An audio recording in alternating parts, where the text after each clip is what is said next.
crave being a little bit uncomfortable.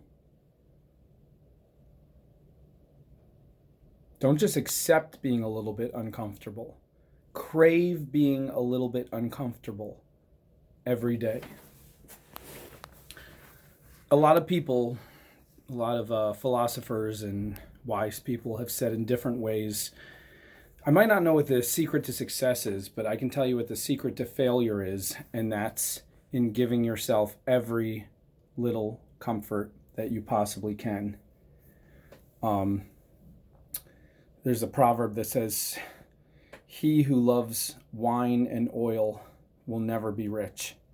It's basically he who likes the little soft niceties in life, or not even likes, but loves, will never be rich. It doesn't matter if riches fall into their lap. It doesn't matter if 10 different opportunities are given to them. They will never overcome and use those opportunities because they will always fall short. As soon as they have just enough to be comfortable, they'll stop pushing.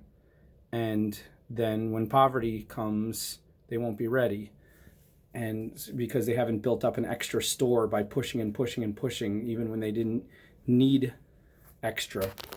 So, but that goes for everything in life. Even if you don't have an aspiration to be rich, even if you just want to be whatever, if you just want to have a happy family, if you just want to be successful, or if you just want to be comfortable in the sense of, being able to live your life every day and enjoy the little things you love and, just not suffer terribly beyond reason. If you just want that, you're not even going to have that if you give yourself every little comfort you possibly can. So one could say, let yourself feel some discomfort sometimes. Don't be afraid of it. But let's go one step further. Crave feeling a little discomfort every day, and a little bit several times a day. Crave feeling a little icky, a little tired, a little too warm, a little too cold, a little too like you need to go back and fix it, but you don't. Crave it. Look forward to it. Tell yourself, aha, another chance to feel uncomfortable. This is awesome. Now, why would you want that? Why would you tell yourself that? Because by feeling uncomfortable and pushing through and still doing what you need to do and not stopping to give yourself that extra comfort, what you're doing is you're making yourself a little tougher each time. And you're cutting down on your residual fear. All of us have a big storehouse of fear. It's just life. We're all born with this tremendous storehouse of fear. And the more we feed into our fears, the more we give in, the more it builds and builds and builds. And when it becomes overwhelming, that's where neuroses are born. That's where stifling inability to leave our house or leave our couch comes from, because we just kept feeding those fears until they're so overwhelming that they rule us. On the flip side, if you make a conscious effort to attack your fears every day, you'll start cutting down on that little, that storehouse. And that's what everybody who's successful in everything in life does. When they first do something, they're afraid. Even, kids, when they first go out to play a sport, maybe kids are less afraid because, they're more excited. But still, there's a little bit of apprehension. And then as they go out and as they do the sport several times and they experience falling down, getting hurt, missing the goal, being laughed at, all the bad things that can happen, mixed with all the good things that can happen, they realize, I can survive this. This is going to be fine. I'm good at this. Even if I'm not good at this, I enjoy this enough, and the bad things don't hurt me. And so they cut down on their storehouse of fear.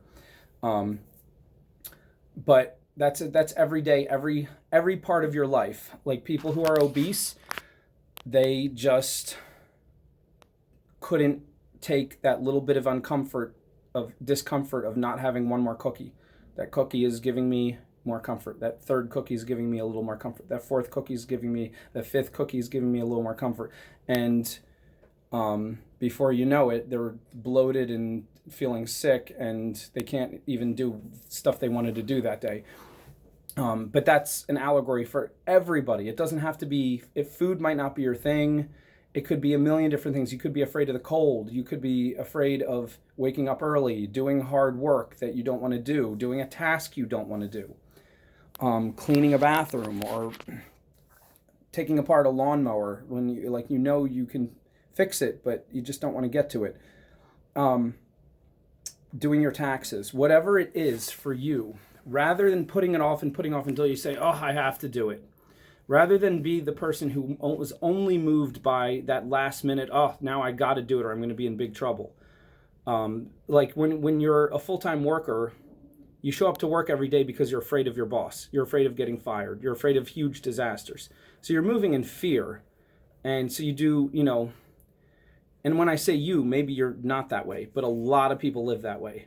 And then when it comes to their own personal life, when there's no boss cracking the whip, they just do very little. They watch TV, they take the path of least resistance, they veg out, and they get nothing done. They're only getting stuff done when they're terrified of some boss or some disaster like getting fired. And that's not how anybody wants to live. Nobody wants to be like that. People want to use all their free time to do the things that they dream about. But the difference between the people who do the things they dream about and the people who just dream and never do it, it really comes down to a very small thing, and that's accepting discomfort. And because when you start to do your dreams, when you start to do the things you really want to do, there's some discomfort involved. It's not as easy as watching your favorite TV show or watching any TV show. It's not as easy as just laying out on the couch with a plate of cookies or whatever your go-to comfort thing is. Doing the thing that you really dream about, when you're excited and you're laying in bed, oh, that'd be so awesome if I do that. But then when you put your hand to it, it's not as magical anymore. Suddenly it's cold and hard and lonely and painful, and there's nobody there to help you, and things aren't going right, and you don't have the right supplies, and you got to get back in the car and go back to the store and get something you're missing, and then something distracts you and you get angry and you snap at one of your family members, and then eventually you give up and you say, oh, forget it, I'm going back to the couch and the cookies, and I was happier then, and it was safer. But it isn't. That's the most dangerous place ever, because that's where you slowly build your obesity, your neuroses, your everything that's going to come down and crush you someday. The safest place in the world is to face the discomfort. Everybody who's ever exercised knows exercise is not comfortable in the beginning. It takes a while to get past the discomfort and the pain in your body saying, what are you doing to me? We don't do this. I don't like this. It takes a while to get past that. Maybe it takes a few days, a few weeks to get past that and get to the point where you start to feel the energy and feel good and feel, oh, I love this. Maybe you feel it the first day, but you definitely don't usually feel it the first 10 steps into jogging or whatever you're doing. The first push-up doesn't feel great. In fact, the first push-up usually feels scary, horrible, if it's the first push-up you've done in a long time. And the second push-up probably feels worse, and the third feels worse. And when you get to the 10th one, you feel like, why am I killing myself? And then you stop, and you're like, it still hurts. And the hurt doesn't go away for a little while. And then eventually, you start to breathe, and you start to relax, and you start to feel your blood pumping, and you say, wait a minute, that actually does feel good. I feel more alive now. But the good feeling comes way later.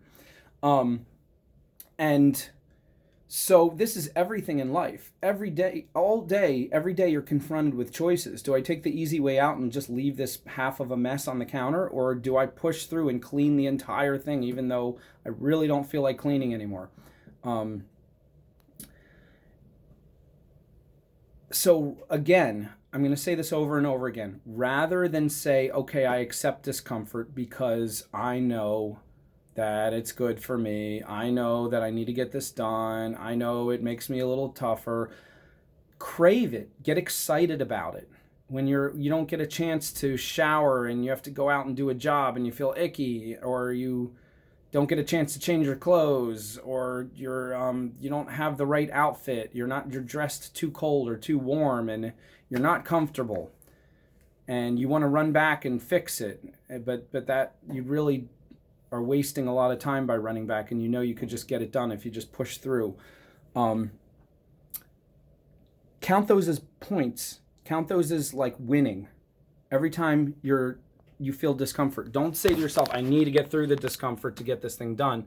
Tell yourself the discomfort is winning. The feeling of discomfort is building me tougher, stronger. It is shaving off layers of fear. Shaving it off, shaving it off, shaving it off. You embrace it. In the military, the really hardcore special forces drill sergeants and trainers, they say embrace the suck. What sucks the worst about your training? Is it when you're walking through a swamp holding your rifle up over your head so it doesn't get waterlogged and you feel cold and miserable? Or you're going on a 12-mile trek and it's dusty and you're tired and you didn't get enough sleep and you have all this big heavy ruck backpack on your back and you're carrying your rifle in front of you and you're just, every step your feet are begging you to stop. Do you just moan and cry to yourself in your head and just make the pain worse by just obsessing over how horrible it is? Or do you just take a deep breath and say, I'm freaking awesome. I'm a freaking warrior. I'm tougher than everybody else. Most people can't handle this. I'm going to come out of this with bigger muscles, bigger calluses, bigger experiences, less fear. I'm going to be a freaking monster after this. The normal stuff that scares people, I'm going to laugh at it. I'm going to laugh at my future. I'm going to laugh at everything that scares everyone else because I'm freaking amazing. And then just feel the pain and be like, I love it. I love this pain. I want more of it. Like we're literally trained after the drill sergeant would say to us, get down and give us 30 push-ups. Everybody, get down and give us 30 push-ups. Now get up and do some jumping jacks. Now get back down. Now lay on your back and put your feet up until your stomach starts to hurt and burn like crazy. Now get back up and now flip over and do push-ups. Now get back up. Now what do you want to tell? What do you want to tell me? Drill sergeant would say, what do you want to tell me? And we were trained to say, when we're all done, we're like, we were supposed to shout back at the drill sergeant. He said, how do you feel about this? And we were supposed to say, drill sergeant, we love it. We love it. We want more of it. Give it to us. Give us more of it. And we're supposed to say it, not like ironically, not like, haha, that's a joke, but like we mean it. Give us more. And sometimes the drill sergeant would, and sometimes he wouldn't. We didn't even know. Sometimes he'd say, okay, pack up, get back to the barracks. Or sometimes he'd say, all right, get down and do more. And if he heard us groaning like, oh, then we'd get it worse. So when he'd say, get down, give us more, we'd be like, yes, we'd get down. And we knew it was going to hurt bad. Didn't matter. We're trained to embrace it. But you lose that after being out of the service for a long time if you don't live that way, if you don't tell yourself. And if you've never been in the service, you might have had a coach, you might have been in sports, you might have had a great teacher, you might just be a self-motivated person who tells yourself this all the time. You see people around you who are weak and you're like, I'm not going to be like that. I'm not going to be the one holding up everybody else. I'm going to be the one leading the way. But either way, even if you're the worst, even if you're the person who's always falling behind, always making everybody else pick up after you, always having to be the one that everyone else saves, even if you're that person, you can start today not being that person. And it's simple. It doesn't come by running a marathon tomorrow and just turning a switch and becoming a superhero. It starts with just letting yourself feel a tiny bit of discomfort and not even just letting it, enjoying it, saying, I like this. I like this discomfort. I want this discomfort. Feel it. Think about it. Embrace it. Actually feel how icky it feels. And in some kind of weird way, tell yourself, this is so good. This is so good. I like it. I like it. And what you're doing is you're disassembling the fear mechanism by doing that. Instead of obsessing over, oh, this is horrible, you're saying to yourself, I enjoy this, and you're beating it. You're tricking your brain into actually being like, your brain's never gonna love it as much as your brain loves things it loves, but you can get it halfway there where your brain's like, I actually kind of like this. And if you get all the way to a certain point, you might actually, if you don't feel discomfort within a day, you'll feel lazy. You'll feel like, oh, this is like, oh, I feel gross. I need to get up and do some stuff. I need to work. I need to move. I need to feel a little discomfort. And that's a healthy way to feel, because then you'll get up and there's always stuff to do. There's always tasks to accomplish, and you'll be the one accomplishing more than the person who puts his feet up and watches that third episode of the show that is really not even that into. Now, here's the other awesome thing about it. Right now, I've just told you to do what you need to do, and I've taught you how to trick yourself into doing it. But I haven't even told you, like, how much better. First of all, that's the road to being rich. It's the road to being successful. It's the road to accomplishing your dreams. So that's one great thing, is that you will, after all those steps of being uncomfortable day after day after day, after you see this huge accomplishment pile up, you'll feel amazing. You'll feel a feeling that the lazy people never feel.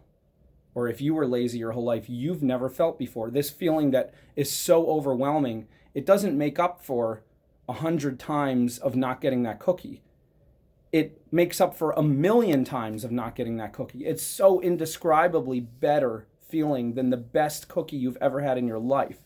The best chocolate cake, the best comfort you've ever had is stupidly nothing compared to the feeling you get of accomplishment. That soaring feeling that you're doing your purpose in life. Nothing like it. So that's the first thing you get. The second thing you get, you actually get the cookies back. You get the chocolate cake back. You get it better. Because when I say embrace the discomfort, I'm not saying embrace the discomfort 24/7. I'm not saying every moment of your life, if you're starting to feel a little bit happy, say, no, I have to be miserable. I'm saying embrace the discomfort several times a day. When the discomfort is a path to doing something. I'm saying, like, don't go back and get that extra cup of coffee, or don't go back and whatever that thing is, push through, do the thing you need to do it with discomfort, get to the other side. Maybe do one more thing, and then maybe take a break.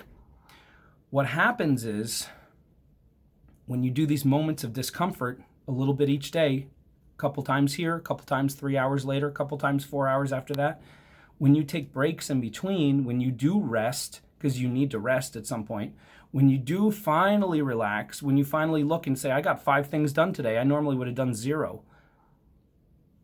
I really, really feel good about sitting down on the couch and watching one episode of my TV show now. Then when you do that and you watch that one episode of your TV show, you will freaking love that half hour or that hour. It will be more rich and wonderful than the last 10 episodes that you watched while you were being lazy. Because there's just something about constantly giving yourself comfort that it dulls your senses, and it becomes less and less enjoyable. And it becomes a point where you're addicted to it, you're stuck in it, but you don't even enjoy it anymore. Just like any drug, any person who's ever had any addiction knows. It takes more and more of the same thing to feed you, to get you as excited as you were in the first place. And after a while, it doesn't excite you at all.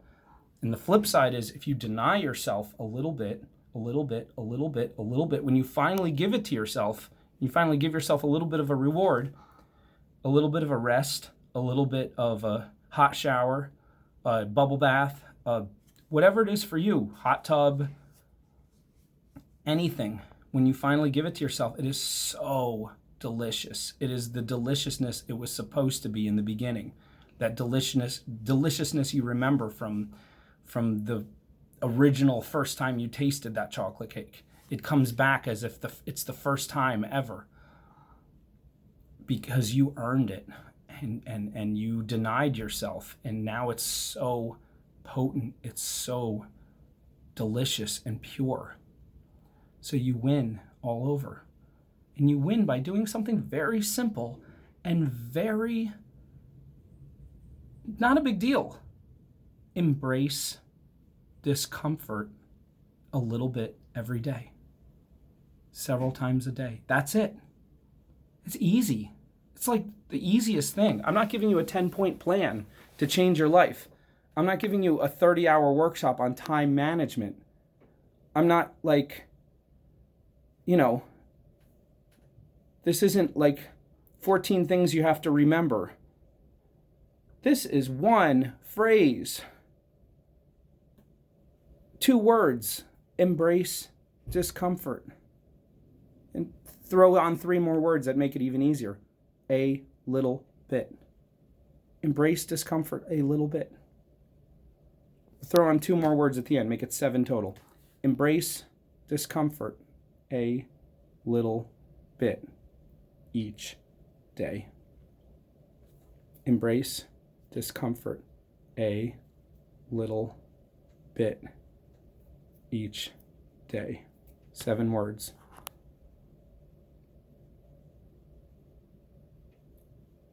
It is literally the difference between being successful and happy and growing and feeling wonderful and being trapped in spiraling downward circles of depression and sadness and frustration and feeling awful, feeling like you're in a nightmare.